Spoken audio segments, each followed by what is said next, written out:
Hello everybody, it's time for a session of my favorite things. And this one's really important because I'm talking about color.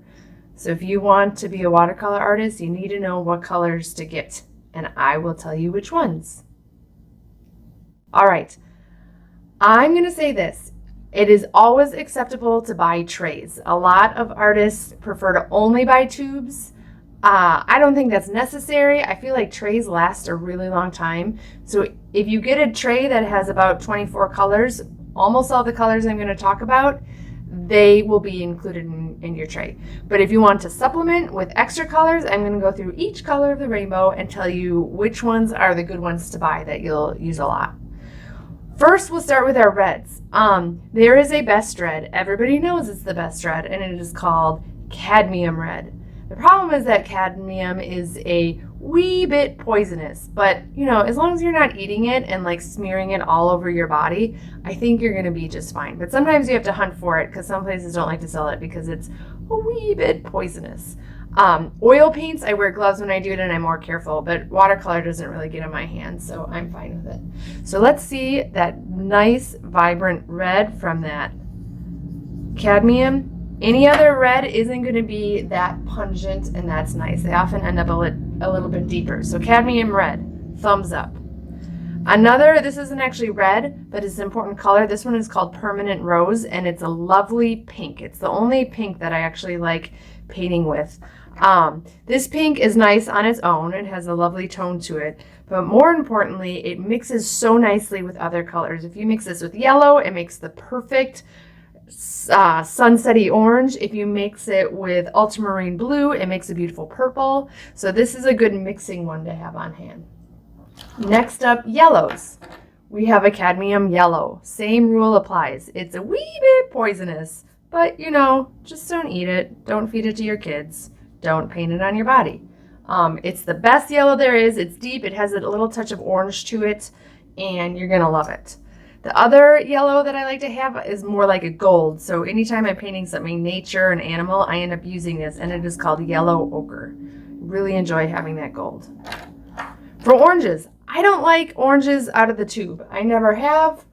I don't know why. I just find things are more successful if I mix my cadmium red and cadmium yellow together, and it makes the perfect orange. So I never buy oranges out of a tube. I've tried. I haven't liked them. Green. The only green that I really need is a phthalo green. It's confusing because it's PHTHALO, phthalocyanine. Not, what's that? Cyanide? I think that's a poison. This one isn't poisonous though. Don't worry about it. It's bright. You'll need to tone it down with some red, probably. Red tones down green, but it's a beautiful, bold green that mixes well with other colors, especially blue for a lovely teal. We have phthalo green. We also have phthalo blue, which is a very tropically blue. Phthalo blue is bright, bold, great for making a teal. It mixes so nicely with this green. Lovely, isn't it? Now, you're going to want to have ultramarine blue as well. This has a very different tone to it, and it's a hard one to mimic, so it's nice to have on hand. It's much more sapphire blue. It leans more purpley than the phthalo blue. It's hard to make a phthalo blue look more like this ultramarine blue. So it's really nice to have both of them. So ultramarine and phthalo. The other blue that I use all the time, I go through tubes and tubes of this, is indigo. Indigo is deep and rich, and basically think of it as navy. It's really easy to make a black out of it. Or if you want it to be lightened a bit, you see how rich that indigo color is. That is a great color that I use all the time. I fake black with it. I use it as an accent. It's just a lot of fun. Indigo is one of my all-time favorite colors in the whole wide world. Next, purple. I struggle. I don't love the purple out of the tube, but if I mix like a bright blue and a bright red, I don't like the purple that I get either.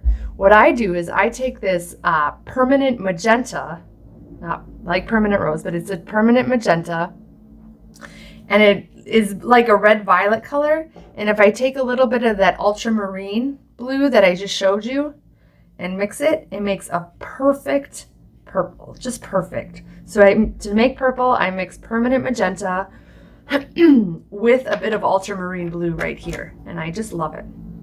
The last color that is nice to have on hand, nobody should ever paint with straight up black. One of my rules when I teach classes is that you mix your own blacks. But we do have this Payne's gray. So it's a gray. It leans a bluish gray, but it's not like the black you'll find in a tray. I'm okay with you using this gray, globbing it on so it's nice and thick, but it has that bluish gray tint, and it's one of my favorites, again, to make into a black or use it as an accent. Payne's gray right here. It's a great color. So there they are, my favorite colors of the rainbow, watercolor style, and the ones that you should invest a little bit of money into buying the tubes. I hope you enjoyed this episode of My Favorite Things Colors Edition. If you did enjoy it, give it a like. If you want to see more of my favorite things, well, you can watch other ones or you can suggest new ones in the comments section. And also, if you want to subscribe, please feel free to do so. That's it. Have a great day.